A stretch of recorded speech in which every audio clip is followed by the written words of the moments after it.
You wanted the best. You've got the best podcast, the hottest podcast in the world. The Chris Voss Show, the preeminent podcast with guests so smart you may experience serious brain bleed.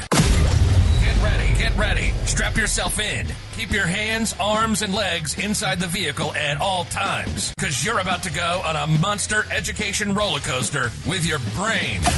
Now, here's your host, Chris Voss. Ready to go on a monster roller coaster ride with your brain and brain. Maybe not the brain bleeding part, but we'll go off on one. Hi guys, welcome to the Chris Voss Show. We're glad you tuned in today. We're just glad that you tuned in today. We like the other days, but we're really especially glad today. I don't know why, it just sounded like something fun that I'd say, but we certainly appreciate you, and I hope you always know that we love you like the family that doesn't judge you, which is the only family, I think, at this point. Anyway, guys, thanks for tuning in. Be sure to grab your friends, neighbors, relatives, and say, have you subscribed to the show? Have you gone on the show and reviewed the Chris Voss Show on iTunes and said what a great show is, given that 5-star rating? Look them deep in the eye and tell them that they should definitely join the family. We certainly appreciate that. Go to goodreads.com/Chris Voss, see everything we're reading and reviewing over there. Go to all our groups on Facebook, LinkedIn, Twitter, Instagram, that big LinkedIn newsletter and LinkedIn group that we have over there on LinkedIn. Also go to youtube.com/Chris Voss. You can see all the video versions of all the great authors we have on the show, and there's a playlist over there. You can play like thousands of people we've interviewed, and you just push play, and I don't know, wash the dishes, vacuum the house, and your brain will get smarter as you do stuff. It's pretty cool. Or just play in the background while you're working. And I mean, we all know you guys aren't working anyway. You guys are playing video games or something. But I play a lot of education videos while I'm playing video games. So there you go. Chris Voss, the video game education podcast. That'll be coming up next. So we're excited to announce my new book is coming out. It's called Beacons of Leadership, Inspiring Lessons of Success in Business and Innovation. It's going to be coming out on October 5th, 2021. And I'm really excited for you to get a chance to read this book. It's filled with a multitude of my insightful stories, lessons, my life, and experiences in leadership and character. I give you some of the secrets from my CEO entrepreneurial toolbox that I use to scale my business success, innovate, and build a multitude of companies. I've been a CEO for, 33, 35 years now. We talk about leadership, the importance of leadership, how to become a great leader, and how anyone can become a great leader as well. Or order the book wherever fine books are sold. Anyway, guys, thanks for tuning in. Today we've got an amazing author on the show. He's the amazing of the new book that just came out April 20, 2022. I love all the twos in there. He is the author of Gin, Jesus, and Jim Crow, Prohibition and the Transformation of Racial and Religious Politics in the South, Making the Modern South. Brendan J. Payne is on the show with us today. He's going to be talking to us about his amazing research that went into this book and everything behind it. He is the son of evangelical missionaries to Japan. He earned a BA in history from Wheaton College in 2008 and MDiv from Gordon Cornell in 2012. What's going on with me today? These twos are getting to me. I'm being overwhelmed by the twos. And a PhD in history from Baylor University in 2017. Since 2018, he's fought and taught full-time at North Greenville University, a Southern Baptist school in South Carolina, where he has been a history department chair since 2020.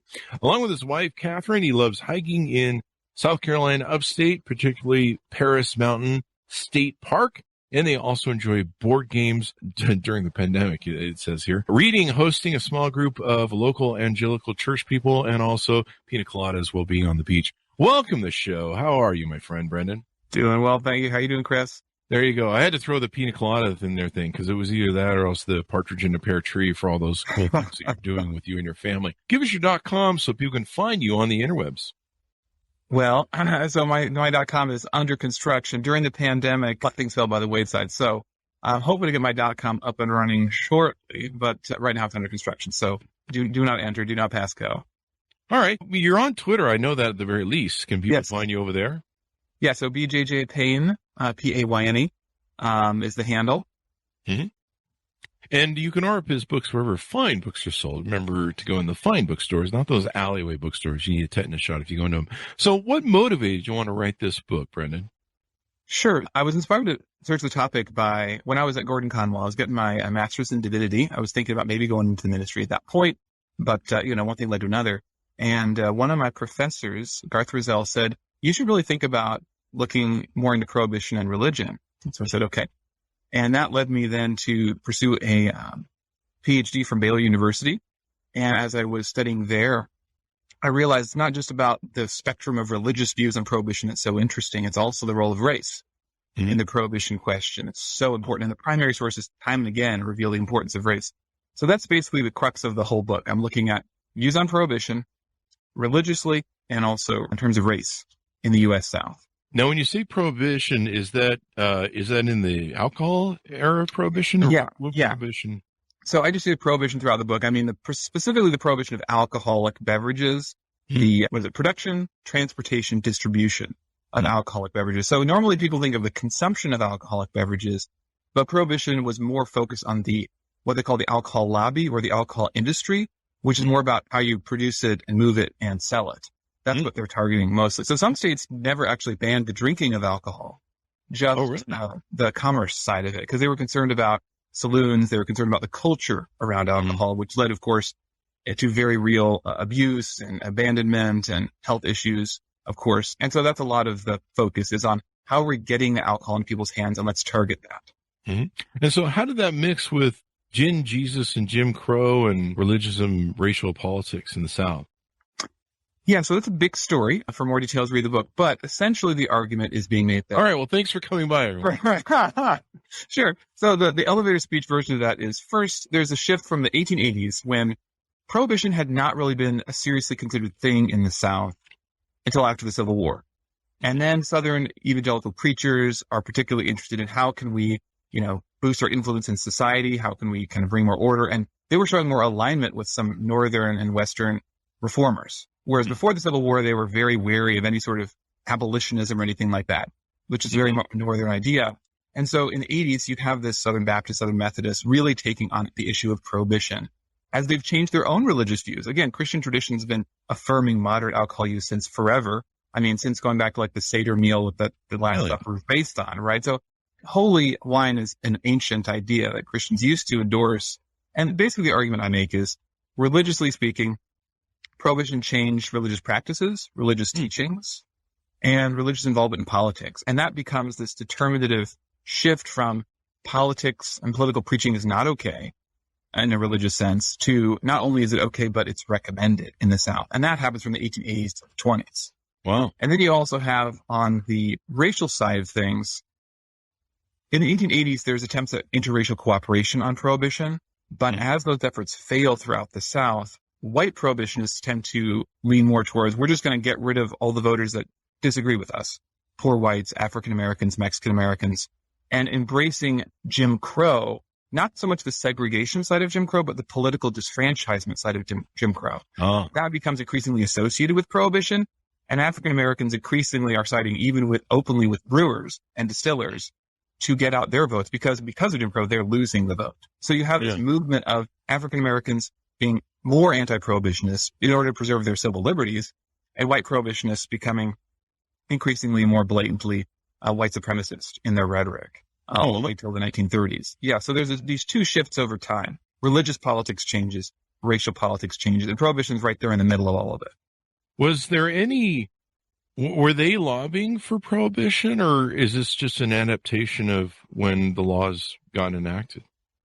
Yeah, that's a great question. And so I argue that you look at a lot of these leading white prohibitionists, and they are themselves changing their attitudes over time.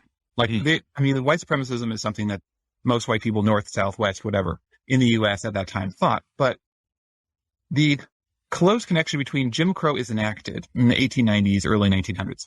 And that is when prohibition becomes the most critical issue in the South from, the early 1900s to 19-teens.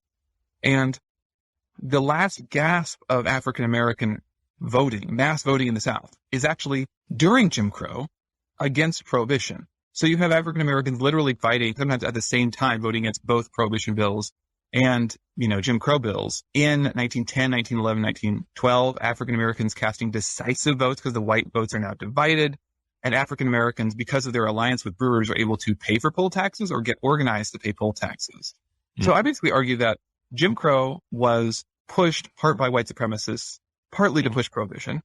And secondly, the last gasp of mass black voting in the U.S. South under Jim Crow in the 19-teens was against prohibition. So in other words, as long as prohibition wasn't in place, there was some hope for some real political participation for African Americans in the South because of this large white industry supporting them. Once alcohol gets banned in the South, once prohibition is in place on the statewide and then the federal level in the 19-teens and 1920s, then African Americans are no longer playing a major role in politics until you get to the civil rights movement in the 50s and 60s. So that's the argument politically for African Americans. Was it like a targeting of like what Nixon did with the drug war, which was, I think it's Ehrlichman who's admitted that they did it as a racial war thing. Oh yeah. To attack. So was that what they were trying to do with I would say it's about racial control. Now the rhetoric you get from white prohibitionists in the 1900s and teens is, and even into the 20s, they use this language of, well, you see, the reason we have this lynching problem is because, the old threadbare lie, as Ida B. Wells calls it, the idea that African American men are going to do something to white women. And so the concern is if you don't give these folks alcohol, they won't do bad things, and therefore it's a matter of social control. But I would say specifically in the South of racial control, because it's coded that way. In other words, not only are people in general using alcohol, and that's causing problems, but even you see the rhetoric from whether they're progressive or more conservative whites in the South that embrace prohibition, like this guy, Richmond Pearson Hobson, Alabama, big progressive guy, like for women's voting rights and all these sorts of things, labor laws.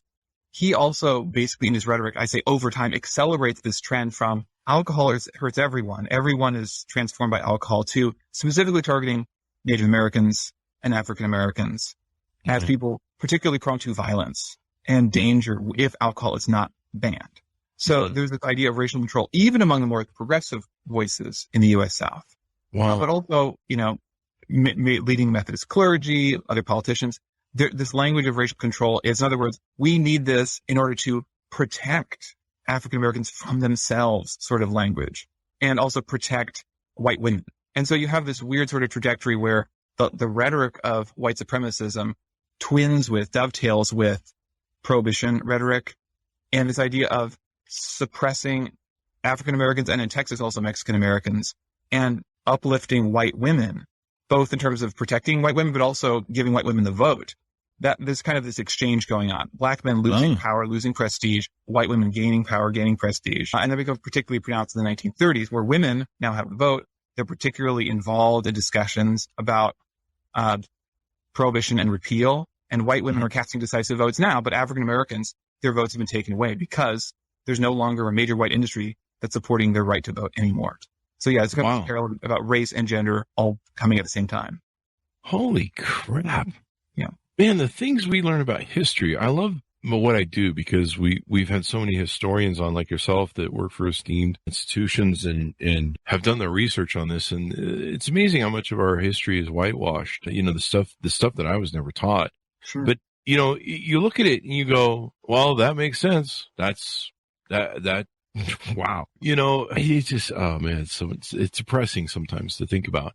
But yeah, this makes sense. I never even thought about the women's vote being a way to wash out black voting. Oh, it's explicit in the 19-teens. It's especially when you have close statewide votes. So, Texas 1910, Arkansas 1912, Florida 1910, Texas 1911, Arkansas 1912, these three states. Specifically in Texas, you have a lot of rhetoric. So before the election, and it's a close election, prohibition fails at the statewide level. You still have local, like towns and counties that have prohibition, but the state as a whole not going dry. And immediately after that, you have these dry newspapers from white women saying, I never used to support women's suffrage, but we need women to vote because we got to wash out. Why is it that these, and I'm not going to repeat the racial epithets, but basically, but this language against Mexicans and African Americans. They're explicitly saying, why is it the white women who are educated? There's an educated argument. Why is it they can't vote and these folks can? And so it's explicitly making this argument of Jim Crow logic, right? Isn't Jim Crow is supposed to not only socially separate, but also is supposed to kind of get rid of votes of people that shouldn't vote, quote unquote. And so the argument for white women voting, and this is true in the North and the South and West, is that, well, if you're an educated white woman, they should get to vote. And all these folks that are seen as less desirable voters by, middle class, white, progressive, or not progressive voters, they want to kind of purify the ballot. And so that argument is made explicitly in the 20s and 30s. And then, of course, when women changed their minds about prohibition, women were assumed to always vote dry. And then when you get to the 1930s, women have other priorities. Women are now split on this issue. And if they feel safe enough to get rid of prohibition, then you can still continue Jim Crow and racial control, but prohibition isn't necessary to continue that anymore. And that's one of the reasons I argue that prohibition was repealed, is because in the South, it was largely about racial control. Not entirely. There's other issues too, but it's a major factor. And basically, Jim Crow, that is prohibition in the South, is part of Jim Crow, but it's disposed of before Jim Crow is, because it's really seen as something that helps achieve racial control. And then once it's no longer necessary, once white women are now politically empowered and no longer feel that that's necessary to protect them, it's okay to get rid of it. So prohibition ran between January 17th, 1920, December 5th, 1933. When did women get the right to vote? Let's see. Late in 1920, the same year. And the 19th Amendment was pushed for by groups like the Anti-Saloon League, probably the most effective lobbying organization in history, which basically pushed through prohibition. The 18th, the year before in 1919, went into effect a year later in 1920. But they pushed for both the 18th Amendment and the 19th Amendment at the same time. And it's interesting to note that the 19th Amendment was really controversial, much more so than the 18th Amendment politically. And it only pushed through because of a handful of southern states, including Arkansas, Texas, and then the decisive 10 in late 1920. So the women's right to vote was perceived at the time as women purifying politics, particularly as a way to safeguard prohibition, which has already been voted in nationally. But to make sure that at every state, at every level, that prohibition was going to continue. Because if, again, half the voting pool votes dry, it's pretty well impossible to repeal. Yeah. And the extraordinary lengths of this country, and like I say, out of all the historians we've had on the show and books they've written, the extraordinary lengths of this country that they will do to act in, to be, the 450 years of the racist history of this country is just astounding. And the levels that they will go to, even of self-harm and destroying this country, destroying the economic industries of this country. John Avon wrote in his book on Abraham Lincoln recently, Lincoln had a huge vision for freeing the slaves in an economic driver of them suddenly going out, starting businesses and getting jobs. And he saw the power of this economy that would explode and, make the country great. And of course, with his death, we ended up with Jim Crow and just, almost everything he wanted unwound. But yeah, it's extraordinary, some of this stuff that goes on. Let's talk about, what was the enforcement of the 20s and how did that play out along racial lines? Sure. I want to first reference another historian's great work, because you just mentioned one. Sure. Lisa McGurr wrote this fantastic book called War on Alcohol, which explicitly connects what you were mentioning earlier, which is what's the connection between this and like the drug wars of the 80s to today. And she calls it the war on alcohol because, it's the first drug war in U.S. history on a federal level and also state and local level at that extent. And yeah, that's one of the drivers of mass incarceration is in prohibition enforcement in the 20s. Of course, we had been kind of saying other things earlier, but prohibition makes it really a national thing. And shocker, there's disproportionate enforcement on racial lines. So African Americans are targeted disproportionately. When African Americans are targeted by law enforcement, they're more likely, that is law enforcement, to reach for the gun and shoot people, more likely to arrest, more likely to convict, more likely to serve longer prison times. And so that's something going on across South from Virginia all the way to Texas. So yeah, you have that system. And then of course, once the war on alcohol ends in the 30s, you still have this precedent of drug laws being disproportionately enforced in certain neighborhoods. And that gets picked up and expanded in the late 20th century. But the precedent of kind of mass incarceration for drug offenses starts with prohibition. And you bet that's going to be disproportionately enforced against African Americans, as in fact was the case. Wow. Man, geez, the work that they go through. You had the Nixon thing where they targeted with the war on drugs, and that continued for so many years. You had the Reagan years where they took away the social programs and increased police and prisons. And of course, what happened then? We've had a couple of authors who wrote some books about their family experiences in the Reagan years. And, they basically funded drug addiction and helped, they took away social programs that were supporting people that, rehab and different things like that, basically increased police presence. And of course, what do you do when you do that? The police got to have somebody to arrest. So they go find stuff to do, and people end up on the streets with drugs and alcohol and everything else. And then the jails fill. And then it's kind of interesting how many people fill the jails and how disproportionate that is. It's insane what this country does with race. Just insane how insidious and interwoven into the fabric of our society. And then to see the CRT battles going on right now where, oh God, no one should ever, uncover what we've been up to all these years. So thank God for people like you who write books and this stuff. What are some other things we want to tease out or aspects that encourage people to go buy the book and check it out? Well, yeah, there's a lot going on in the book. And I really think was another interesting part, going back to the religion part of it, is I think a lot of times there's this perception that when it comes to religion and politics, it tends to play on one side of the aisle. I think that's been something that's played out over the last few decades, especially with the rise of the religious right in the late 70s. And there's some great books by many historians on why that happened. And my intention of the book is basically, let's back up before the contemporary culture wars. I mean, prohibition was a sort of culture war issue too, as some historians have written. And I agree with that. And essentially, even in this issue, you have Christians, and of course other religious groups too, but primarily Christians in the U.S. in the 20s and the 19-teens, on both sides of this issue. And they're deploying pretty sophisticated arguments. And along that line, I think it's easy for folks today to think of prohibition as this kind of backwards thing that we tried it for a decade and a half and didn't work, and we repealed it, and we kind of try to ignore it, even though it's at the foundation for the war on drugs today and the expansion of federal intervention into drug policies. But you also have the shift in terms of how religious folks tended to think about the relation of their faith to politics.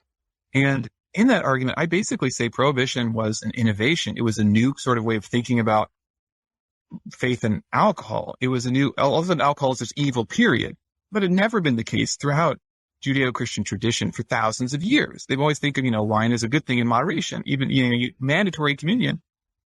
In the late 1800s, all of a sudden, there are folks taking wine out of their communion and think of all alcohol as bad. That's a really innovative way of looking at, how one does one's religion, the relationship with tradition. And so in my book, I'm basically arguing that the more traditionalist perspective was against prohibition. Prohibition was seen as not this sort of traditionalist conservative thing at all. It was innovative. It was new. It was, authentically, I would argue, sort of this Americanist idea of we can recreate the world in our own image according to our own common sense of any given period. And that becomes the new orthodoxy. So I teach at a Southern Baptist school. I happen to be Anglican myself, but I'm glad that they let me teach there. And, my faith tradition doesn't have as much of a problem with, the communion wine. Whereas for Southern Baptists, this has been a thing for 100 years now. And now it's a new orthodoxy. But if you look back 200 years, you have Baptists like Elijah Craig, one of the first distillers of bourbon in the world, And when he died, there was no hint of scandal about that. It's just, Baptist ministers could make and distill whiskey, and there wasn't even a batting of an eye 200 years ago. But you go back 100 years to the present, all of a sudden this is the new orthodoxy. So, and I argue that basically for a lot of different denominations in America, that we think of prohibition as something that's backward, but I would argue it's really innovative and has set the stage for a lot of the modern world we live in, whether we're talking about racial politics, whether we're talking about the way the government thinks about drug and mass incarceration. Prohibition really changed a lot of things. And again, even though, yes, it has changed a lot of the way people think about American religion and politics, there is a wide spectrum of views, even going back to prohibition. Mm-hmm. And back then, it didn't really line up on left versus right. It was more of, are we taking more of a traditionalist stance on alcohol that moderate use is okay? Or maybe we should have regulation rather than bans? Versus this really idealistic, perfectionistic impulse to cleanse politics and get rid of alcohol. The alcohol is pure evil, this sort of dichotomistic, Manichaean sort of view of the world, good, evil, black, white. And that's what really, I think, drove prohibition, is this Americanist idea to perfect society. And it was very, at the time, tied with progressivism, which was trying to make society better. And yes, sometimes that sort of ideology in the past, in 1910s and 20s, a lot of progressives were employed in a way that was also trying to take away the vote from unworthy folks. So that was tied in with Jim Crow in the South. So you have this weird mixture 100 years ago of, more cutting edge, modernistic thinking people, but also what we would now think of as sort of regressive racial attitudes. Yeah. So it's complicated. And I argue that that's the way it is in culture wars, right? It's complicated. Things change over time. But as now, like then, people with different religious perspectives, even within the Christian community, there's a wide range of perspectives on any given issue, especially like laden culture war issues. People make religious arguments across the spectrum today, and that's still the case over 100 years ago with Prohibition too.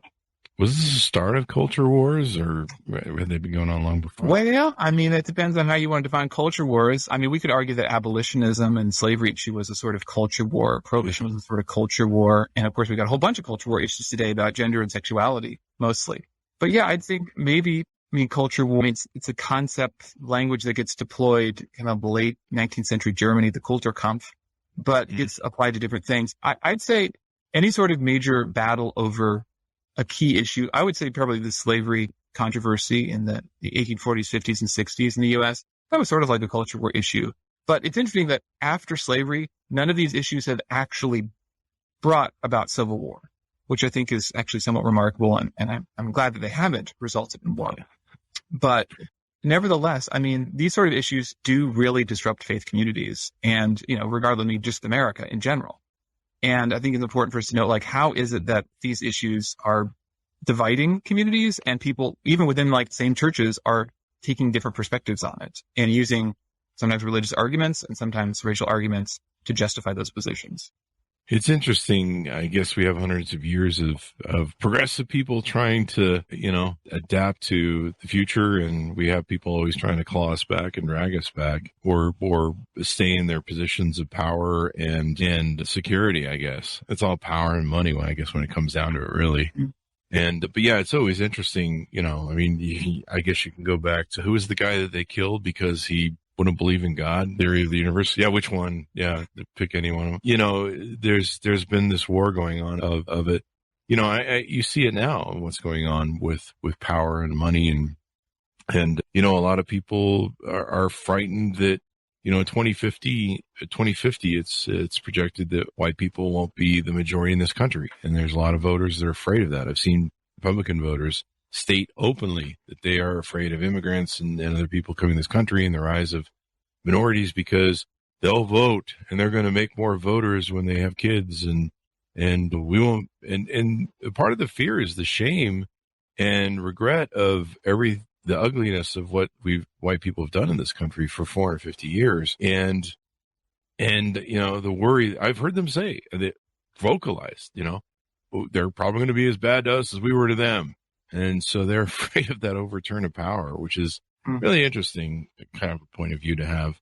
Maybe if you want people to treat you better, you should treat them better. That could be. I think Jesus wrote something about that. I don't know.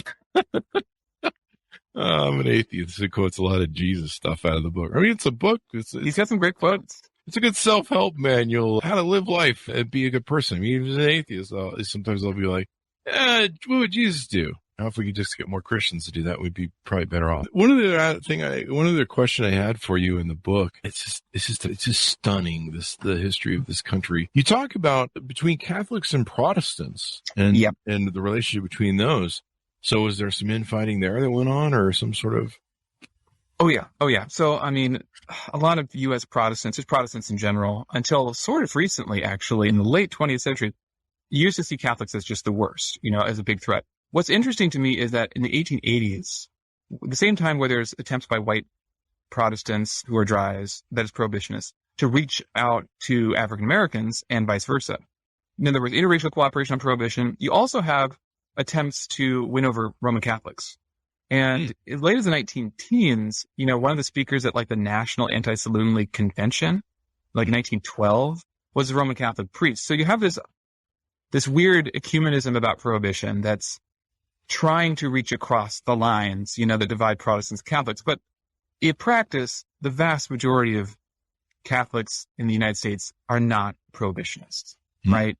And so you still have this general sense that the heavy lifting in the Prohibition Coalition is like Baptists, Methodists, Churches of Christ, Presbyterians, these kind of guys. And Episcopalians and Lutherans and Roman Catholics and these traditionalist denominations, they're kind of holding it at arm's length.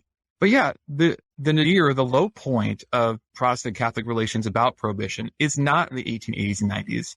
It's later on in 1928, because, of course, the Democratic presidential nominee in 1928 is Albert Emanuel Smith, who's the child of immigrants. He's from the New York Fourth Ward. He's got this New York accent. He's a wet. He wants to repeal Prohibition personally.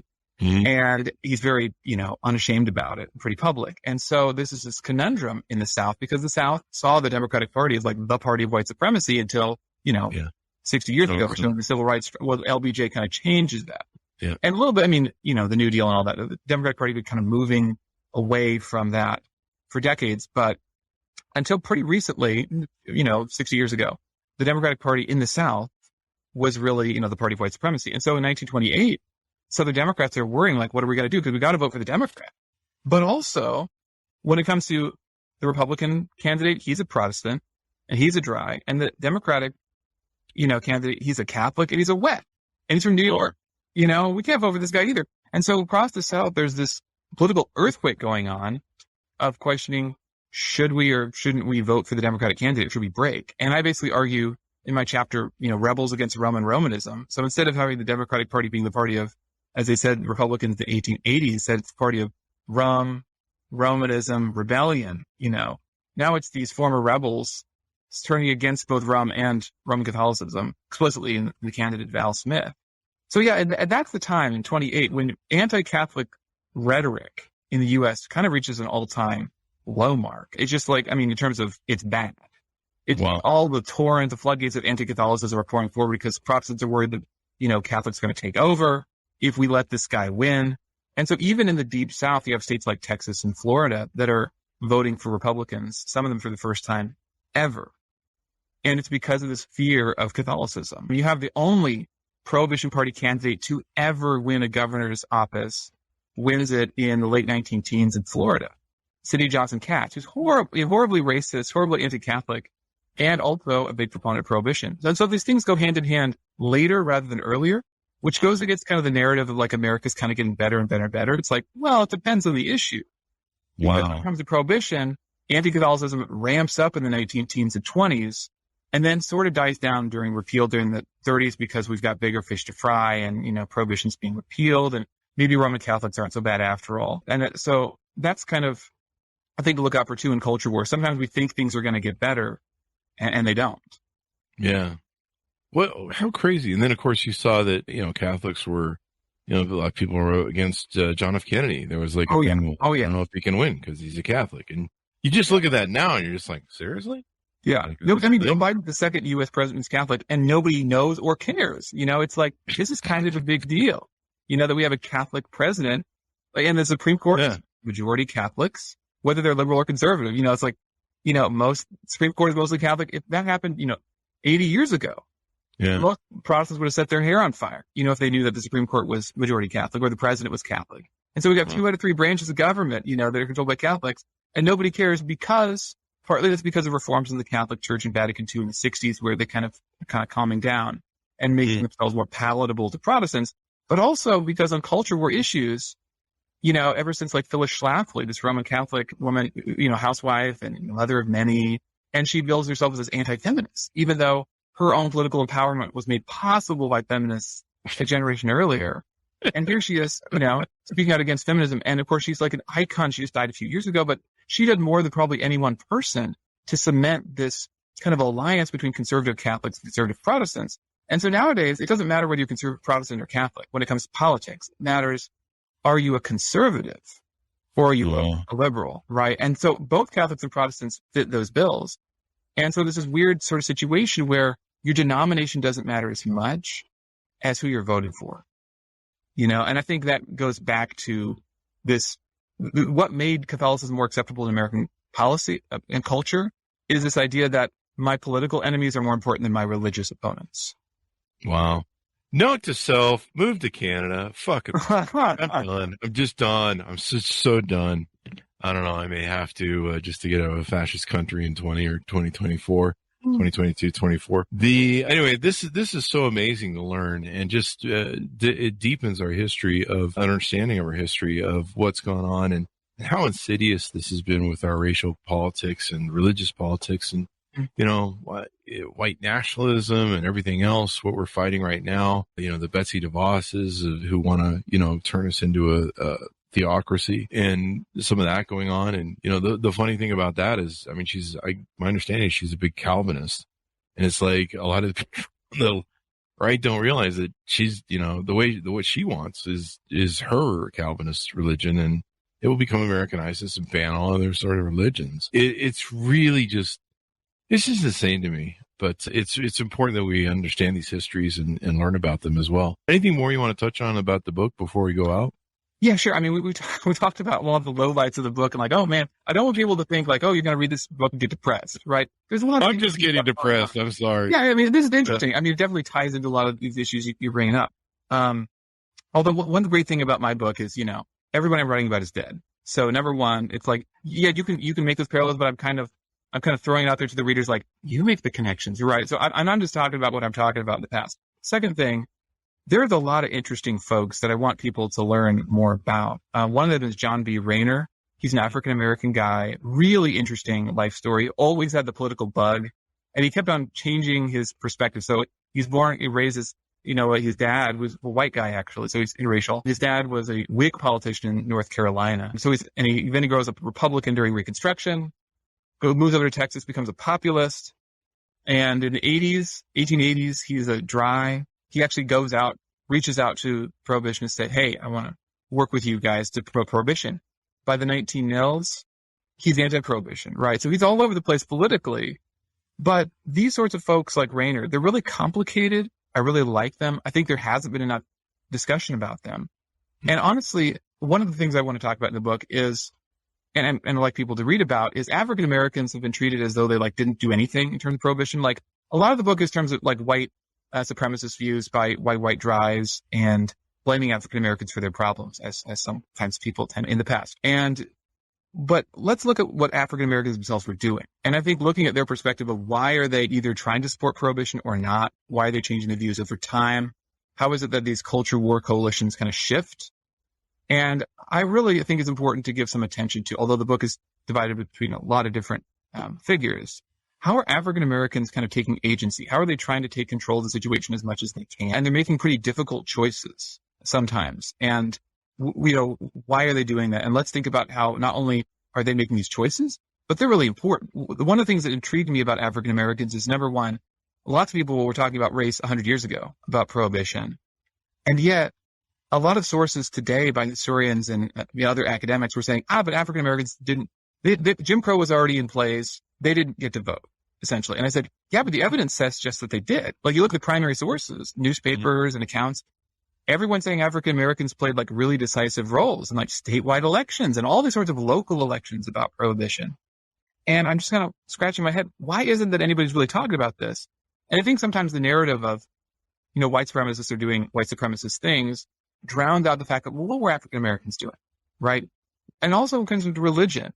What were these religious minorities doing? Nobody talks about Lutherans and culture wars, right? It was Baptists, Methodists, and they're important and there are a lot of people, but what about the dissenters? And that's what I really want to hone in on in my book. Looking at first, when we're asking these historical questions, what about the outliers? What were African Americans doing? Did they make a difference? Yes, they did. But also Episcopalians, yeah, they existed 100 years ago too. Did they have anything to say about prohibition? Yeah, they did. And not only were they speaking out, but they were speaking out against it. And sometimes these were leading figures like bishop, including the head bishop of the whole Episcopal Church, coming out saying, I don't think prohibition is a great idea in 1911. And that could help shift some of these really close races in Arkansas and Texas.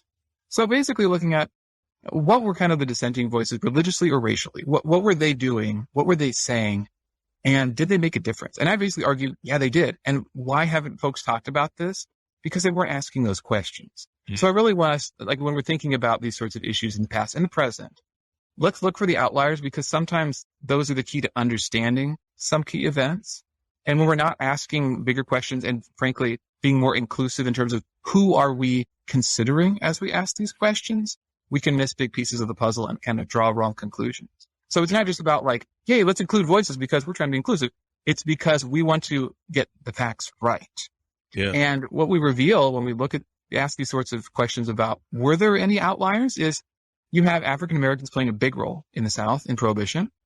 You have religious minorities like Episcopalians and Lutherans and Roman Catholics playing decisive roles in these contests. And you have, surprises that come up that give us a more accurate understanding of the past than if we were just staying to the kind of the well-worn, this is the conventional wisdom that we've always heard. Mm-hmm. Yeah, it's important people learn history. I mean, there's a saying that I always have that I did. I think it's a ripoff, kind of it's some sort of innovation I've done on somebody else's thing. Yeah. The one thing man can learn from his history is man never learns from his history. So thereby we just keep going on our cyclical nature. So thank you very much for writing the book. It's really important. We learn all these things. And that's what I love about my show. We have these great historians like yourself, researchers and people from esteemed institutions that have done the, tens of thousands, 100,000 of hours of research and help shine a light and educate people more so that our history is painted in more and our history isn't whitewashed, I mean, I was raised with a history that was just, here's a bunch of white paint. There you go. That's your history there, buddy. It's a Jesus and John Wayne, a quote from a friend's book, Kristen Dumais. Anyway, guys, thank you for being on the show. We really appreciate it. Thank you. It's been a pleasure and a delight. Thank you. Give me your Twitter account so people can find you on the interwebs there. Yeah, so it's BJJ Payne, Payne, is the handle at Twitter. So please follow me on Twitter, and I'll let you know when my website is presentable and decent.